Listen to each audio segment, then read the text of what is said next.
പ്രത്യേകിച്ച് തിരുവനന്തപുരത്താണ് ഈ ഭരണവിരുദ്ധ വികാരം അലയടിക്കാറുള്ളത്.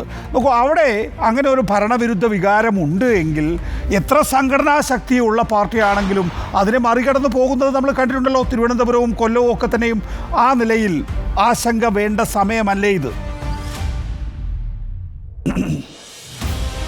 ഇല്ല, ഭരണവിരുദ്ധ വികാരത്തെ സംബന്ധിച്ച് ആദ്യം ചില സൂചനകൾ ഞങ്ങൾക്ക് ലഭിച്ചിരുന്നു. അത് ഈ പെൻഷൻ, സാമൂഹ്യക്ഷേമ പെൻഷൻ വാങ്ങുന്നവരുടെ ഇടയിൽ നിന്ന്, സാധാരണക്കാരായിട്ടുള്ള ആളുകളുടെ ഇടയിൽ നിന്ന് ചില സൂചനകൾ ലഭിച്ചിരുന്നു.